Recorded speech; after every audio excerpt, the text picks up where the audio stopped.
जय हिंद दोस्तों। आज आप लोगों के लिए लेकर के आए हुए हैं दृष्टि पब्लिकेशन का एनसीईआरटी बुक भारतीय राज्य व्यवस्था जो कि पॉलिटी है। क्लास 6 से लेकर के 12 तक जितने भी एनसीईआरटी क्वेश्चन है वो कराएंगे। क्लास 6 तक हो गया था, क्लास 7 का कराना है। क्लास 7 का क्वेश्चन नंबर 1 देखते हैं।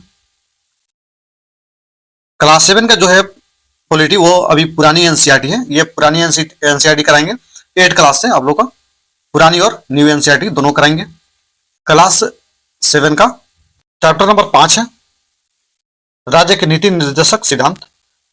चैप्टर नंबर 5 का क्वेश्चन नंबर 1 है,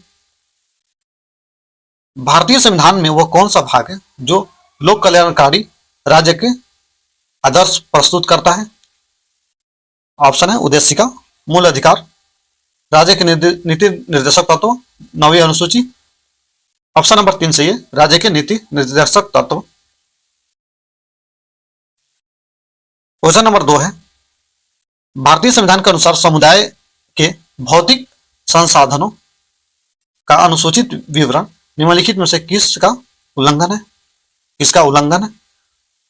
ऑप्शन है समानता का अधिकार, शोषण के विरुद्ध अधिकार, राज्य के नीति निर्देशक तत्व, इनमें से कोई नहीं। ऑप्शन नंबर 3 सही है, राज्य के नीति निर्देशक तत्व। भारतीय संविधान के भाग 4 में वर्णित नीति निर्देशक तत्वों के अंतर्गत अनुच्छेद 39 के ख के तहत राज्य का वह कर्तव्य है कि वह ऐसी नीतियों का अनुसरण करे जिससे समुदाय के अंतर्गत समुदाय के भौतिक संसाधनों का उचित विवरण या स्वामित्व हो। क्वेश्चन नंबर 3 है, राज्य के नीति निर्देशक तत्वों के बारे में निम्नलिखित कथनों पर विचार कीजिए। पहला है, यह किसी भी न्यायालय द्वारा परिवर्तनीय नहीं होंगे। किसी भी न्यायालय द्वारा परिवर्तनीय नहीं होंगे। सही है, परिवर्तनीय नहीं होंगे, सही चुनना है। सही है, यह देश में सामाजिक आर्थिक सुधार लाने में सहायक सिद्ध होते हैं। सही है, ये राज्य के द्वारा नीतियां एवं कानून बनाने को प्रभावित करते हैं। सही है, 1 2 3 सही है, तीनों सही है। ऑप्शन नंबर 4 जो है सही है, सभी सही है तीनों। क्वेश्चन नंबर 4 है, निम्नलिखित में से कौन सा कथन राज्य के नीति निर्देशक तत्वों में शामिल नहीं है, कौन गलत है। पहला है, स्त्रियों एवं पुरुषों को समान कार्यों के लिए समान वेतन। सही है। आय, प्रतिष्ठा तथा अवसरों की असमानताओं को समाप्त करने का प्रयास करना। सही है। तीसरा है, 14 वर्ष तक की आयु के बच्चों को निःशुल्क और अनिवार्य शिक्षा मिले। ये गलत है, 14 नहीं होना चाहिए, 6 होना चाहिए। ऑप्शन नंबर 3 जो है गलत है। भारतीय संविधान के भाग 4 अनुच्छेद 36 से 51 में शामिल राज्य के नीति निर्देशक तत्वों को निर्देश दिए जाते हैं कि वे लोगों की सामाजिक भलाई और सुरक्षा तथा राष्ट्र की आर्थिक एवं सामाजिक प्रगति के लिए काम करें। प्रमुख निर्देशक सिद्धांत है, 6 वर्ष तक के बच्चे की आयु के बच्चों को अनिवार्य तथा निःशुल्क शिक्षा, समान काम के लिए समान वेतन, ग्राम पंचायतों को पर्याप्त अधिकार, जन स्वास्थ्य के लिए उपयुक्त सुविधाएं, 6 वर्ष से कम आयु के बच्चों की शिक्षा तथा उनकी देखभाल के लिए राज्य के नीति निर्देशक का उल्लेख संविधान के अनुच्छेद 45 में है। 46वें संविधान संशोधन 2002 द्वारा मूल अधिकारों में अनुच्छेद 21 के ए में जोड़ा गया यह प्रावधान करता है कि राज्य 6 से 14 वर्ष के बच्चे के लिए निःशुल्क एवं अनिवार्य शिक्षा प्रदान करेगा। इस अधिकार को व्यवहारिक रूप देने के लिए संसद ने निःशुल्क और अनिवार्य बाल शिक्षा का अधिकार अधिनियम 2009 में पारित किया, जो कि 1 अप्रैल 2010 से लागू हुआ। क्वेश्चन नंबर 5 है, भारत की शासन व्यवस्था में शक्तियों का पृथक्करण सिद्धांत किससे परिकल्पित होता है। तो यह होता है, ऑप्शन है 7वीं अनुसूची, संविधान की प्रस्तावना से, राज्य के नीति निर्देशक तत्वों से, इनमें से कोई नहीं। तो इसका सही आंसर है राज्य के नीति निर्देशक तत्वों से। ऑप्शन नंबर 3 सही है। इसका व्याख्या है, भारतीय संविधान के राज्य के नीति निर्देशक तत्वों से संबंधित अनुच्छेद 50 में शक्तियों के पृथक्करण का उल्लेख किया गया है। क्वेश्चन नंबर 6 है, भारतीय संविधान में मूल अधिकारों तथा राज्य के नीति निर्देशक तत्वों के संदर्भ में निम्नलिखित कथनों पर विचार कीजिए। पहला है, मूल अधिकार जहां राजनीतिक लोकतंत्र के आदर्श स्थापित करते हैं वही नीति निर्देशक तत्वों में सामाजिक एवं आर्थिक लोकतंत्र के आदर्श निहित है। सही है। दूसरा है, मूल अधिकारों का स्वरूप सकारात्मक, गलत है, नकारात्मक होगा। नीति निर्देशक तत्व नकारात्मक प्रकृति के हैं, सकारात्मक प्रकृति के हैं, यहाँ सकारात्मक होगा। 2 जो है गलत है, 1 सही है, 2 गलत है। तीसरा है, मूल अधिकारों के किरवाने पर अनेक युक्तियुक्त सीमाएं हैं, जबकि राज्य के नीति निर्देशक तत्वों पर ऐसी कोई सीमा नहीं है। सही है, 1 और 3 सही है। चौथा है, दोनों ही न्यायालय द्वारा परिवर्तनीय है। गलत है, दोनों न्यायालय द्वारा परिवर्तनीय है, गलत है, दोनों नहीं होगा, एक होगा।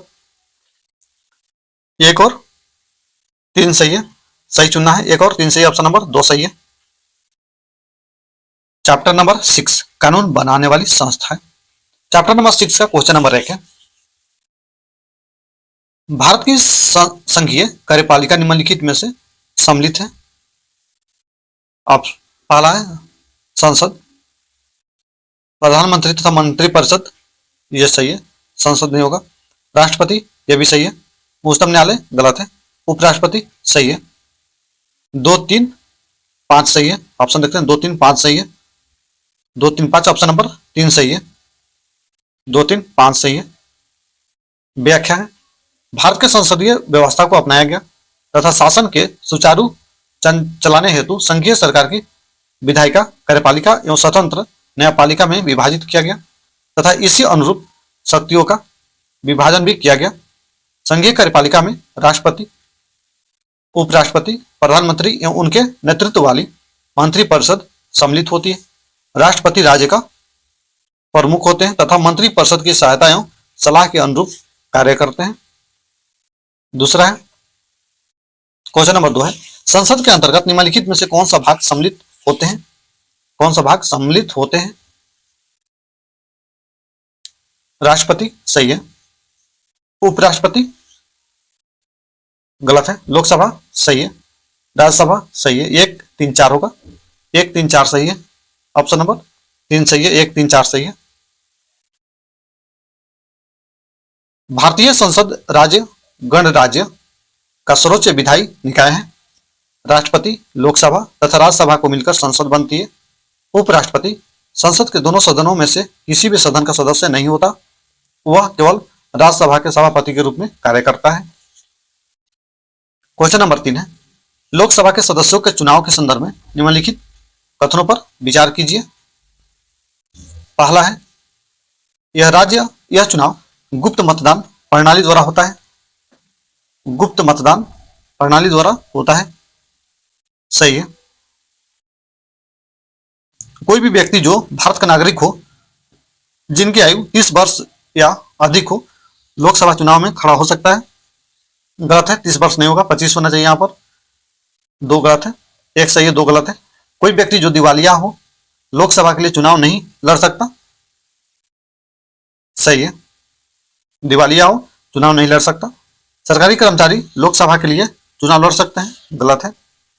1 और 3 सही है, 2 जो है गलत है। असत्य चुनना है, असत्य चुनना है। 2 और 4 गलत है। 2 और 4 जो है गलत है। ऑप्शन नंबर 2 सही है, 2 और 4 गलत है। ऑप्शन नंबर 2 गलत है। अगला क्वेश्चन है, लोकसभा के गठन के संदर्भ में निम्नलिखित कथनों पर विचार कीजिए। पहला है, लोकसभा में निर्वाचित सदस्यों की अधिकतम संख्या 545 हो सकती है। 545 हो सकती है, गलत है। 545 नहीं हो सकती है, 550 हो सकती है अधिकतम, 1 गलत है। दूसरा है, लोकसभा के अध्यक्ष को राष्ट्रपति द्वारा नियुक्त किया जाता है। राष्ट्रपति द्वारा नियुक्त किया जाता है, गलत है। राष्ट्रपति द्वारा नियुक्त नहीं किया जा सकता है, 2 गलत है। प्रत्येक सदस्य को राष्ट्रपति के सामने संविधान में आस्था और निष्ठा की शपथ लेनी होती है, गलत है। राष्ट्रपति के सामने नहीं, लोकसभा अध्यक्ष के सामने, 3 भी गलत है। कौन सही नहीं है? 1, 2, 3 तीनों जो है सही नहीं है। ऑप्शन नंबर 4 सही है, कोई सही नहीं है। लोकसभा जनता का सदन है क्योंकि इसके सदस्यों का चुनाव प्रत्येक 5 साल के बाद जनता द्वारा किया जाता है। चुनाव के लिए पूरे देश को निर्वाचन क्षेत्रों में विभाजित कर दिया जाता है। लोकसभा में निर्वाचित सदस्यों की संख्या 550 हो सकती है अधिकतम, जिनमें अधिकतम 330 राज्यों से 20 संघ राज्य क्षेत्रों से प्रतिनिधि हो सकते हैं। वर्तमान में संघ राज्य क्षेत्रों से 23 प्रतिनिधि ही चुनकर आते हैं। इसलिए लोकसभा में सदस्यों की कुल संख्या 543 ही है। 543 ही है। नोट दिया हुआ है, 25 जनवरी 2020 को लागू हुए 104वें संविधान संशोधन अधिनियम 2019 के द्वारा लोकसभा एवं राज्य विधानसभाओं में अंग्ल भारतीय समुदाय के व्यक्तियों हेतु स्थानों के आरक्षण का प्रावधान निष्प्रभावी कर दिया गया है। 25 जनवरी 2020 के बाद गठित होने वाली विधानसभाओं और लोकसभाओं में अंग्ल भारतीय समुदाय के सदस्य हेतु स्थान आरक्षित नहीं रहेंगे। अगला क्वेश्चन है 5 नंबर। इस कारण व्याख्या है उसी का, इस कारण लोकसभा में निर्वाचित और मनमोनित सदस्यों की अधिकतम संख्या 552 हो सकती थी, अब 552 ही रह गई है। 5 नंबर क्वेश्चन है, निम्नलिखित कथनों पर विचार कीजिए। पहला है, कोई भी नागरिक 25 साल और उससे अधिक का वो राज्यसभा का सदस्य बन सकता है। 25 साल नहीं होगा, गलत है, 30 साल होना चाहिए, यहाँ पर एक गलत है। दूसरा है, राज्यसभा में 238 से अधिक निर्वाचित सदस्य नहीं हो सकते, सही है, 238 से अधिक निर्वाचित सदस्य नहीं हो सकते हैं। तीसरा है, राज्यसभा एक अस्थायी सदन है जिसमें 1/3 सदस्य हर साल सेवानिवृत्त हो जाते हैं, गलत है, हर साल नहीं, हर 2 साल पर 1/3 सदस्य सेवानिवृत्त हो जाते हैं हर 2 साल पर। 3 जो है गलत है। राज्यसभा सदस्यों का कार्यकाल 6 वर्ष का होता है, सदस्यों का कार्यकाल 6 वर्ष का होता है, सही है। 2 और 4 सही है, ऑप्शन देखते हैं। 2 और 4 सही है, ऑप्शन नंबर 2 सही है। व्याख्या है, राज्यसभा संसद का द्वितीय उच्च सदन है तथा यह अस्थायी होता है। राज्यसभा के सदस्यों हेतु अर्हता जो है अनुच्छेद 84 में दिया हुआ है, भारत का नागरिक होना चाहिए, 30 वर्ष की आयु पूर्ण कर चुका हो, किसी लाभ पद पर न हो, विकृत मस्तिष्क का न हो, अन्य अर्हताएं जो संसद की विधि द्वारा निर्धारित हो। राज्यसभा के सदस्यों का अधिकतम संख्या 250 हो सकती है, लेकिन वर्तमान में 248 है। इसमें 12 सदस्य मनमोनित किए जाते हैं।